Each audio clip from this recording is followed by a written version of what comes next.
Do you want more success, more growth, more results? Then it's time for the Boundless Success Accelerator from the Modern Observer Group. This isn't your average coaching program. It's where top performers come to dominate. Weekly group sessions, on-demand coaching, a community that's got your back, and a power-packed library of tools to supercharge your business and career. No more excuses, no more waiting. Get in, level up, and start building the life you've been dreaming about. Visit us at modernobserver.com/boundlesssuccess to join today. Let's get you to the next level. We're here because the news is being distorted. We're here because people are being inundated with misinformation on social media. We're here because people are being judged guilty until proven innocent.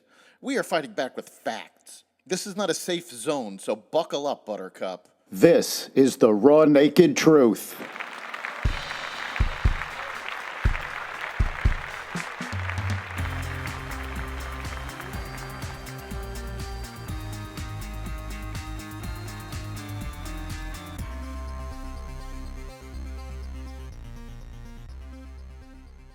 Anti-American alliances, a major Starlink expansion, positive economic news, and more. Welcome to the Raw Naked Truth. I'm your host, Eric Lopkin, and here's the news you need to know. Vladimir Putin, Kim Jong-un, Narendra Modi, and Xi Jinping held a security summit to challenge American dominance. Over the weekend, Chinese President Xi Jinping invited more than 20 foreign leaders, including India's and Russia's, to a regional security forum in a flex of economic cooperation to counter the U.S.-led Western system. Indian Prime Minister Narendra Modi talked up his country's energy relationship with Russia, which had prompted the U.S. to slap punishing 50% tariffs on India. For decades, the U.S. wooed India as an ally to counter Chinese influence in Asia. But after the surprise tariff hit, India has been increasingly embracing Beijing. The Israel Defense Forces said on Saturday that it had killed the Houthi prime minister and several other senior officials in a strike in Yemen. Houthi Prime Minister Ahmed al-Rahawa, along with additional senior officials of the Houthi terrorist regime, were eliminated during an IDF strike in Sana'a, Yemen, the IDF said in a social media post. The IDF said it had targeted a Houthi site where officials responsible for the use of force, the military buildup of the Houthi terror regime, and the advancement of terror actions against Israel. The IDF will continue to target all threats against Israeli civilians. The airstrike was conducted by the Israeli Air Force Thursday using intelligence gathered by the IDF. The Israeli military Friday declared Gaza City a dangerous combat zone and said it is suspending daily pauses in operations in the city that were aimed at allowing increased delivery of humanitarian aid to residents. The move comes as Israel prepares for what it has said would be increased military activity against Hamas militants in the city. The White House plans to cancel nearly $5 billion in congressionally approved foreign aid in a rare pocket rescission, a legally complex maneuver that hasn't been used in 48 years. The federal rescissions process allows the president to make a request to Congress to cancel already approved funding within 45 days. Congress did this for the administration last month to rescind funding for public broadcasting. However, a pocket rescission skirts that 45-day window and avoids giving Congress a say by coming so close to the end of a fiscal year that lawmakers don't have time to weigh in. The fiscal year ends on September 30th. Democrats strongly criticized the move, saying it could endanger ongoing budget negotiations aimed at avoiding a government shutdown.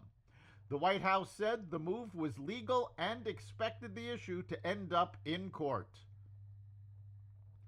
Texas Governor Greg Abbott signed into law a new House map on Friday that's expected to give Republicans 5 additional pickup opportunities ahead of the 2026 midterms, delivering the GOP a major win while opponents challenge it in court.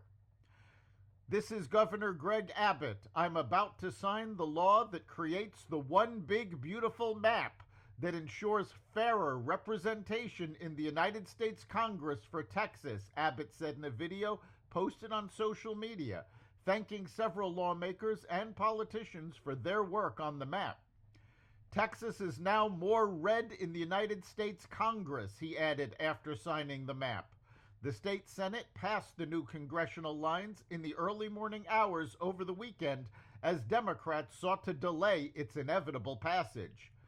Texas State Senator Carol Alvarado, a Democrat, planned to hold an hours-long filibuster when the upper chamber convened just after midnight last Saturday, though Republicans quickly nixed the effort. The new House map delivers a victory for Republicans, offering them a handful of seats they could gain ahead of 2026, allowing them to grow their delegation to up to 30 members instead of the current 25 serving in the House now, as the president's party braces for the traditional headwinds associated with midterm environments.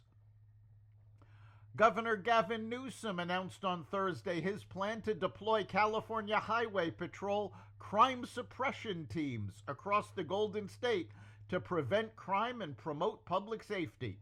The officers will partner with local law enforcement officers in major cities including Los Angeles, Sacramento, San Diego, Inland Empire, Central Valley, and the San Francisco Bay Area, according to Newsom's office. The White House stated, after Newsom spent weeks criticizing the president's highly successful efforts to crack down on crime, he's reverted to his tried-and-true strategy, embracing and copying the Trump agenda. SpaceX launched another batch of Starlink V2 mini satellites into orbit from Florida on Sunday morning in its latest mission. The 28 broadband internet satellites were launched into orbit aboard SpaceX's Falcon 9 rocket from Cape Canaveral Space Force Station at 7:49 a.m. Eastern Time. The launch was the 23rd flight for the first stage booster, according to a mission description on SpaceX's website. Elon Musk's private spaceflight company said that after the stage separation, the first stage will land on the Just Read the Instructions drone ship, which will be stationed in the Atlantic Ocean. A federal appeals court has ruled that most of President Trump's sweeping global tariffs are unlawful, potentially dealing a significant blow to the president's effort to reshape the country's trade policy. Upholding a lower court's decision, the appeals court found that many of Trump's tariffs on foreign goods exceeded his power under federal economic emergency laws. Trump called tariffs the best tool to help workers and support American companies. The president said, if allowed to stand, this decision would literally destroy the United States of America. The court's ruling will not take effect until October, allowing tariffs to remain in place until the Trump administration has a chance to ask the Supreme Court to take up the case. U.S. GDP growth got revised upwards. The U.S. economy grew at a 3.3% annual rate in the second quarter, stronger than both the government's initial 3.0% estimate and Wall Street's 3.1% forecast, thanks to resilient consumer spending and a sharp drop in imports.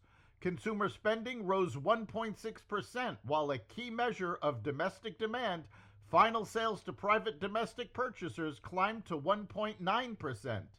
On the import side, economists say some of the second quarter growth was driven by companies accelerating their imports earlier in the year to beat tariffs, lowering costs this quarter.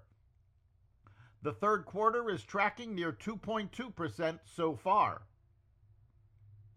The Federal Reserve's preferred inflation gauge came in cooler than expected in July, another boost of confidence for traders betting on an interest rate cut in September. The personal consumption expenditures price index stayed flat at 2.6% on a yearly basis after 2 straight months of increases, according to the Commerce Department's Bureau of Economic Analysis.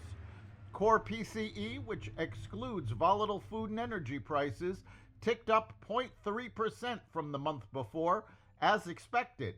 It rose 2.9% on a yearly basis, slightly above expectations of a 2.8% rise.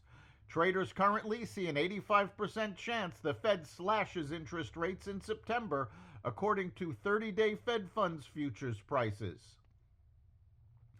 The S&P 500 hit another record high, with the benchmark stock index trading at 3.23 times sales. U.S. stocks are now pricier than they were in the dot-com era.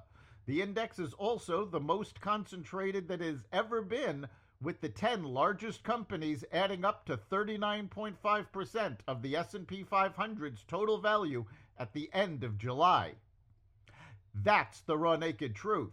You can catch every episode of the Raw Naked Truth Daily News Brief, as well as our sister podcast, Carnivore Radio, with news analysis and commentary, and the rest of the Xvadio Podcast Network at xvadio.com, the Apple Podcast app, YouTube, Rumble, Spotify, iHeartRadio, Audible, Amazon Music, and other platforms that respect freedom of speech.